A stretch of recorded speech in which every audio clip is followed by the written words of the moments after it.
అందరికీ నమస్కారం. 4 రోజుల క్రితం తిరుమల అత్యంత పవిత్రమైన పాప వినాశనం జలాశయంలో బోటు షికారు పెద్ద సంచలనమైంది. బోటు షికారుకు సంబంధించి వివేక్ అనేటువంటి ఒక అటవీ శాఖ జిల్లా అధికారి తిరుమలలో చట్ట వ్యతిరేక కార్యక్రమాలు జరుగుతున్నాయి కనుక పాప వినాశనం ఏరియాలో అందువలన కూంబింగ్ కోసమని ఈ బోట్లను దించటం జరిగింది అని ఆయన ప్రకటన చేశారు. అది పత్రికల్లోనూ ప్రసార మాధ్యమాల్లోనూ వచ్చింది. అలాగే అటవీ సిబ్బంది పర్యాటక ట్రయల్ రన్ చేస్తున్నాము అని వాళ్ళు ఒక ప్రకటన చేశారు. అది కూడా అదే పత్రికల్లో వచ్చింది. ఇక్కడ మేము వేసినటువంటి ప్రశ్నలకు ఇప్పటి వరకు సమాధానం ప్రభుత్వం నుంచి ఏ మాత్రము కూడా రావటం లేదు. వైఎస్ఆర్సీపీ అధికారంలో ఉన్నప్పుడు ప్రతి చిన్న విషయాన్ని పెద్ద కొండంత భూతద్దంలో చూపించి కొండంత అపవిత్రమైపోయింది అని మాట్లాడినటువంటి పెద్దలు పాప వినాశన జలాశయాన్ని పాప ప్రదాయినిగా మార్చేస్తూ ఉంటే ఈ రకంగా బోటు షికార్లు చేస్తూ లేదా పాత సినిమాలో నిన్న సోషల్ మీడియాలో కూడా చూసా, వీళ్లు బోట్లలో షికారు చేయటాన్ని జలకాలాటలలో కలకల పాటలలో ఏమి హాయిలే హలా హలా అని పాత జగదేక వీరుని కథ సినిమాలో పాట వీళ్ళు ఈ బోటు షికారు మీద సోషల్ మీడియాలో వస్తుంది. అంటే ఎంత బాధాకరమైనటువంటి విషయం. కొండ మీద అత్యంత పవిత్ర జలాలున్నటువంటి పాప వినాశ జలాశయపు నీళ్లను అపవిత్రం చేసి ఈ రకంగా బోటు షికారులు చేయటానికి ప్రభుత్వం ఉపక్రమించినట్టుగా ఫారెస్ట్ సిబ్బంది చెప్పటం, చట్ట వ్యతిరేక కార్యక్రమాలు జరుగుతున్నాయని ఫారెస్ట్ అధికారి మాట్లాడటము, ఏ రకమైనటువంటి చట్ట వ్యతిరేక కార్యక్రమాలు జరుగుతున్నాయో దానికి సంబంధించి ఇంతవరకు వివరణ ఇవ్వకపోవటం, చట్ట వ్యతిరేక కార్యక్రమాలు జరుగుతున్నాయి అన్న ఆయన మాటను ఖండించకపోవటం మూలంగా ప్రభుత్వం వైపు నుంచి ఎవ్వరూ కూడా 100% అక్కడ చట్ట వ్యతిరేక కార్యక్రమాలు జరుగుతున్నాయి అని నిర్ధారణ అయ్యినట్టే. ఇప్పటికీ 5 రోజులైంది ఆ బోటు షికారు కార్యక్రమం జరిగి. దాని మీద ఎగ్జిక్యూటివ్ ఆఫీసర్ గాని అడిషనల్ ఎగ్జిక్యూటివ్ ఆఫీసర్ గాని ఒక్క మాట కూడా ఇప్పటి వరకు మాట్లాడాల. అటవీ శాఖ అధీనంలో ఉన్నటువంటి ఆ అమాత్యులు జగద్గురువులతో సమానమైనటువంటి వాళ్ళు, పరమ పూజ్యులైనటువంటి పరివ్రాజకాచార్య సమానులు అయిన పవనానంద స్వాముల మౌనం ఆధ్యాత్మికతకు తీరని విఘాతం కలిగిస్తోంది. ఆయన పదే పదే చెప్తూ ఉంటారు, సనాతన ధర్మాన్ని పరిరక్షించటం కోసమని నడుం బిగించాను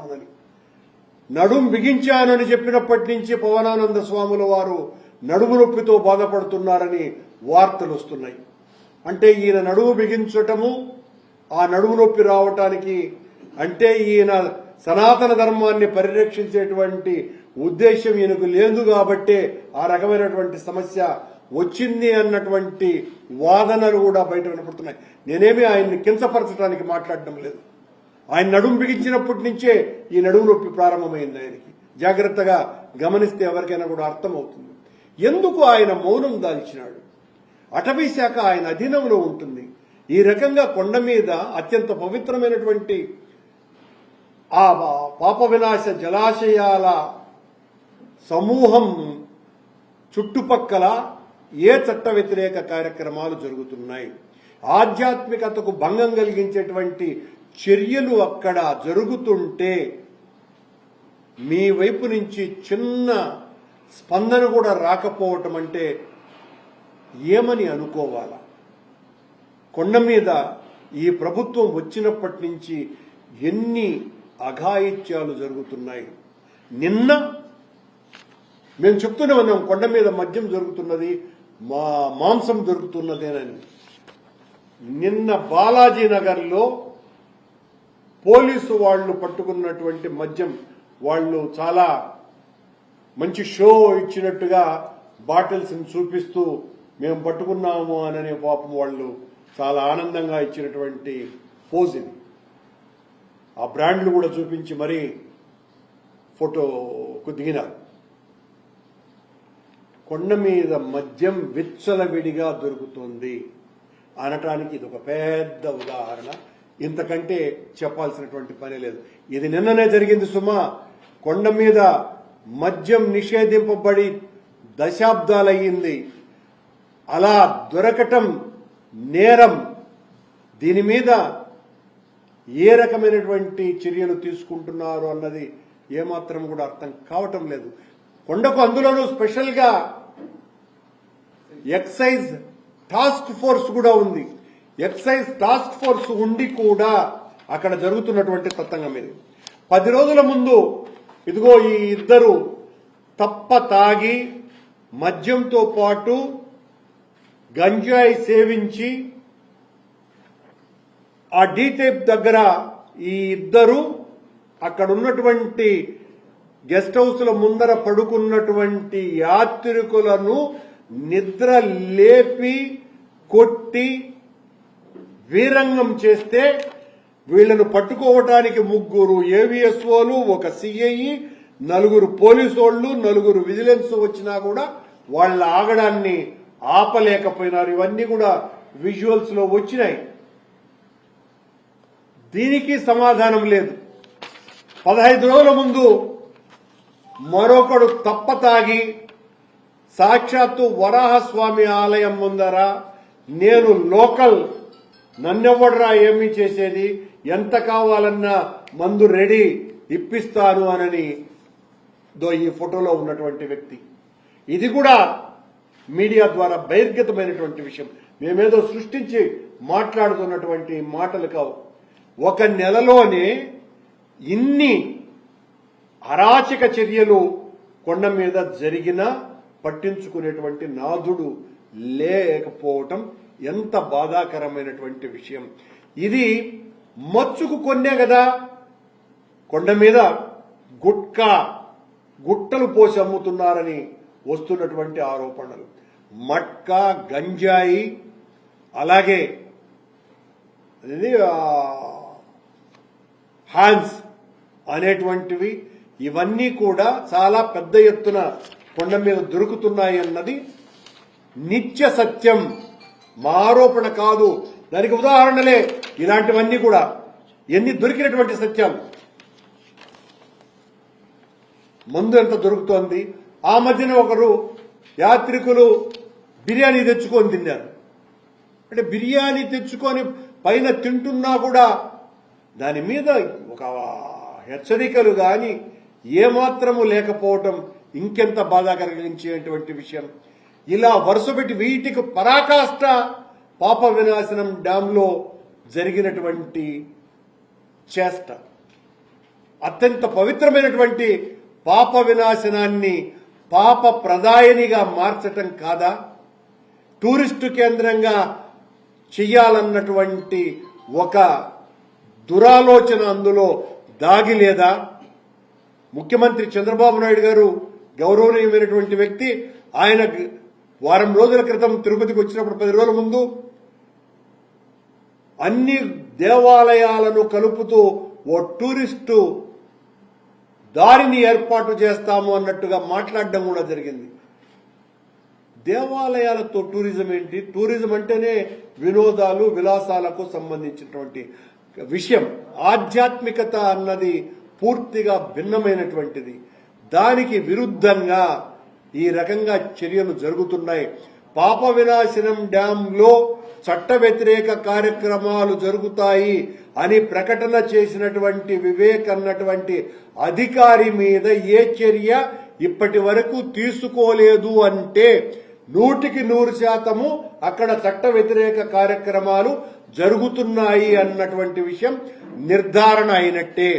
ఇది టూరిజం కోసమని ఈ రకంగా ట్రయల్ రన్ వేశాము అని అటవీ శాఖ సిబ్బంది చెప్పినారు అంటే 100% టూరిజం కోసమని పాప వినాశనాన్ని ఆ కేంద్రంగా మార్చాలన్నటువంటి దురాలోచన కూటమి ప్రభుత్వానికి ఉన్నట్టే అర్థము అన్నటువంటిది చాలా స్పష్టంగా తెలుస్తోంది. నేను టీటీడీని ప్రక్షాళన చేయడానికే శ్యామలరావును నియమించినాను అని చెప్పినటువంటి చంద్రబాబు నాయుడు గారికి శ్యామలరావు గారి మౌనం కూడా ఎందుకు? ప్రక్షాళనలో ఇవేనా భాగాలు? రోజు మందు దొరకటము, రోజు గుట్కాలు అమ్మటము, రోజు బిర్యానీలు దొరకటము, గంజాయి తాగే వాళ్ళు విచ్చలవిడిగా ఉండటము, బోటు షికార్లు. ప్రక్షాళన అంటే ఇదేనా చంద్రబాబు నాయుడు గారు? దీనికి మీరు సమాధానం చెప్పాలనా లేదా? ఎందుకు గమ్మునే ఉన్నారు? వస్తే కొండ మీదకి వస్తే వైసీపీ పాలనలో అంతా కూడా అరాచకాలే అనేటువంటి మాటలు చెప్తున్నారే తప్ప మీ అరాచకాలు, మా అరాచకాలను మీరు ఒకటి నిరూపించరా? మీ అరాచకాలకు ఆధారాలున్నా కూడా ఒక్కదాని మీద కూడా మీరు స్పందించడం కూడా మానేశారు. లడ్డూలు కల్తీ చేశామని మా మీద ఆరోపణలు. సాక్షాత్తు ముఖ్యమంత్రిగా ఉన్నటువంటి వ్యక్తే మాట్లాడతాడు. దాని మీద సుప్రీంకోర్టే సిబిఐ ఎంక్వైరీ చేస్తే ఇప్పటి వరకు ఏ రకమైనటువంటి ఇది బయటపడలేదు కల్తీ అయినట్టుగా. ప్రతి విషయము కూడా మా మీద ఆరోపణలు చేయటము, మీ అరాచకాలను కప్పిపుచ్చుకోవటము, ఇదే అత్యంత పవిత్ర పుణ్యక్షేత్రమైనటువంటి తిరుమల దేవాలయంలో నిరంతరము జరుగుతున్నటువంటి సంఘటనలనని. మొన్నటికి మొన్న ముంతాజ్ హోటల్ దానికి అనుమతులు ఇచ్చినటువంటిదే చంద్రబాబు నాయుడు గారు. ఆ పేపర్లలో వాళ్ళ ఆయన్ను మోసేటువంటి పేపర్లే రాశాయి. ఆ 7 స్టార్ హోటల్ కి అడ్డంకులన్నీ తొలగిపోయాయి, ఇక ఏ ఇబ్బంది లేదు అని రాసిన తరువాత అత్యంత పవిత్రమైనటువంటి స్వాములంతా కూడా తిరగబడి ధర్నాలు చేసి నిరసనలు చేస్తే వాళ్లను మెడబట్టి గెంటి ఆ తర్వాత ఇది పెద్ద హిందూ ఉద్యమంగా మారుతుందేమోనని భయపడి ఆ ప్రతిపాదన విరమించుకొని దానికి మళ్లీ మేమేదో ఇచ్చినాము దానికి పర్మిషన్లు అని మాట్లాడినటువంటి చంద్రబాబు నాయుడు గారు దేవలోక్ అనేటువంటి వ్యవహారానికి వాళ్ళకి ఇచ్చినటువంటి ల్యాండ్ పూర్తిగా చంద్రబాబు నాయుడు గారి హయాంలోనే ఇచ్చినారు అని మేము స్పష్టంగా ప్రకటించినా దాన్ని ఖండించరు. మా మీద ఆరోపణలు వేయటమే పని. కొండ మీద అపవిత్రత నిత్య కృత్య కార్యక్రమంగా వర్ధిల్లుతోంది. అందుకు ఇవి అన్ని సాక్ష్యాలు. ఈ బోట్ షికారుకు సంబంధించి అటవీ శాఖ అధికారిని సస్పెండ్ చేస్తారు. మౌనంగా ఉన్నటువంటి పవనానంద స్వాముల వారి మీద చర్యలు తీసుకుంటారు. మరి టీటీడీ ఉన్నత అధికారుల మీద చర్యలు తీసుకుంటారు. జరిగిన తప్పుకు క్షమాపణే చెబుతారో ఏదో ఒకటి బయటికి రావాల్సినటువంటి అవసరం ఉన్నది అని డిమాండ్ చేస్తున్నాం. అట్లాగే నిన్న టీడీపీ ఆవిర్భావ దినోత్సవ సందర్భంగా వెదురుకుప్పం మండలం గొడుగుచింత గ్రామంలో గ్రామ పంచాయతీ కార్యాలయ జాతీయ జెండా స్తూపం మీద పంచాయతీ కార్యాలయం మీద తెలుగుదేశం జెండా ఎగరేశారండి. దీన్ని చూడండి. తెలుగుదేశం వాళ్ళ వికృత చేష్టలు ఏ రకంగా ఉన్నాయి. గ్రామ పంచాయతీ కార్యాలయం తెలుగుదేశం పార్టీ కార్యాలయమా? దాని ముందున్నటువంటి జాతీయ జెండా స్తూపాల మీద తెలుగుదేశం జెండా ఎగరవేయటమా? ఆ కార్యాలయం మీద కూడా తెలుగుదేశం జెండా ఆ జెండాను కార్యాలయం మీద ఎగరేయటం, ఇవన్నీ కూడా కూటమి ప్రభుత్వ పతనం అత్యంత వేగవంతంగా జరుగుతోంది అని చెప్పడానికి ఉదాహరణలు. ఈరోజు తిరుపతిలో మరీ ముఖ్యమైనటువంటి విషయం, గంజాయి కొకైన్ ఎంత విచ్చలవిడిగా దొరుకుతోంది అనటానికి కూడా ఈరోజు సాక్ష్యాధారాలు లభించినాయి. సాయంత్రానికల్లా అవి బయటకు వస్తాయి. మేము తిరుపతి పవిత్రతను, తిరుమల పవిత్రతను కాపాడుతున్నామని చెప్పినటువంటి వాళ్ళకి తిరుపతిని ఒక గంజాయి కేంద్రంగా, వనంగా మార్చివేశారు కూటమి నాయకులు, కూటమి ప్రభుత్వము. ఇంత దారుణాలు అత్యంత పవిత్రమైన తిరుమల తిరుపతి దేవస్థాన పరిధిలో జరుగుతున్నాయి. ఏం చెప్పాలన్నా కూడా అర్థం కావటం లేదు. అంత బాధ కలిగించేటువంటి విషయాలు ఈ పవిత్ర నగరాలలో జరగటం అన్నది భగవంతుడు ఎట్టి పరిస్థితుల్లోనూ ఈ దుర్మార్గపు పాలనని క్షమించడని తెలియజేస్తున్నాం.